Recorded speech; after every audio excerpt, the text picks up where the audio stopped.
19 سال تک بسنت پر پابندی رہی۔ پابندی لگوانے میں علماء کرام نے، مذہبی جماعتوں میں، سیاست دانوں نے، سماجی کارکنوں نے بڑی محنت کی۔ کیوں؟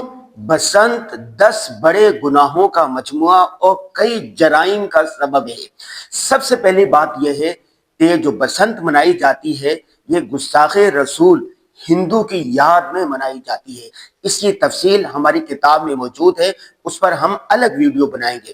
نمبر 2، 1995 سے لے کر 2005 تک ان 10 سالوں میں 5,500 سے زائد لوگ شدید زخمی ہوئے، 250 بچوں کی گردنیں کٹی اور ہزاروں لاکھوں کی تعداد میں ایسے لوگ تھے جن کا کوئی نہ کوئی مالی یا جانی نقصان ہوا۔ یہ رپورٹیں ساری میڈیا پر آ چکی ہیں۔ ہم نے نمبر 3، یہ فحاشی اور یعنی بدکاری کا ایک اڈا شمار ہوتا ہے۔ قرآن پاک میں جن 3 چیزوں کی صراحت کے ساتھ ممانعت کی گئی ہے ان میں سے ایک شرک ہے۔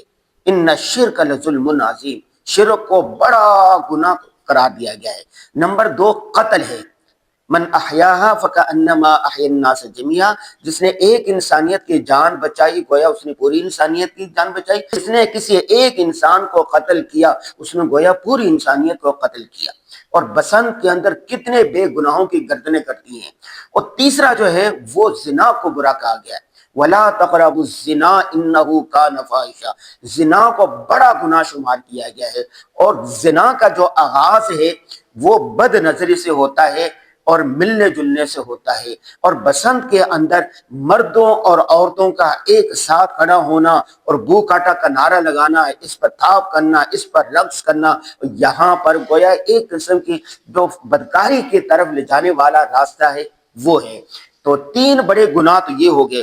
اور چوتھا بڑا جو گناہ ہے وہ یہ ہے کہ مال کا، پیسوں کا اسراف ہے اور بے پناہ اس میں نقصانات ہے، فضول خرچی ہے۔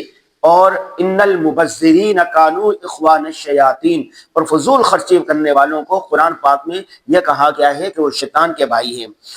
اور اگلا جو ہے وہ یہ ہے کہ موسیقی، شور شرابہ مخلوط، اور موسیقی جو بری آواز ہے وہ موسیقی ہے۔ دین اسلام میں موسیقی بالکل حرام ہے۔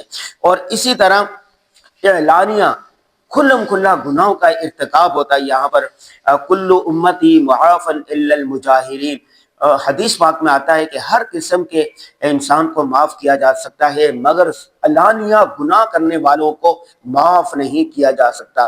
یہاں پر جو محافل ہوتی ہیں، سر عام مرد اور عورتیں ملتے ہیں، سر عام رقص ہوتا ہے، سر عام گانے بجائے جاتے ہیں، سر عام ایسی چیزیں ہوتی ہیں کہ الامان الحفیظ۔ اور اسی طرح اگلا نمبر یہ ہے، ہندو آنا یہ رسم ہے۔ اس کے تاریخ میں چلے جائیں، استاد محترم مفتی ابو لبابہ شاہ منصور صاحب نے اس پر پوری ایک تحقیقی کتاب لکھی ہے، اور یہ مقبول جان صاحب نے ابھی حال ہی نے اس پر کالم لکھا ہے۔ جامعۃ الرشید کے شیخ الحدیث مفتی محمد صاحب نے پورا 1 گھنٹے کا اس پر بیان کیا ہے، اور اعداد و شمار دلائل کے ساتھ، ہندوؤں کی تاریخ کے ساتھ انہوں نے ہر جگہ پر ثابت کیا ہے کہ یہ خالصتاً ہندوانہ رسم ہے، ہندوانہ تہوار ہے، اس کا مسلمانوں کے ساتھ کوئی تعلق نہیں ہے۔ یہود و ہنود کے ساتھ مشابہت سے بچنے کی ترغیب دی گئی ہے۔ اور اسی طرح اور بھی بہت ساری چیزیں ہیں جس پر انشاءاللہ ہم ایک پوری تفصیلی ویڈیو بنائیں گے۔ اور کہنے کا مقصد یہ ہے کہ بہت سارے ہمارے دوست احباب، دیندار طبقہ، شاگرد ہم سے تعلق رکھنے والے پوچھ رہے ہیں کہ یہ جو 19 سال بسنت پر پابندی رہی اور اس کے بعد پنجاب کی وزیر اعلیٰ نے اس کی اجازت دی اور پورے پاکستان سے لوگ وہاں پر جا رہے ہیں، کیا ہم ایسی تقریبات میں شرکت کر سکتے ہیں یا نہیں؟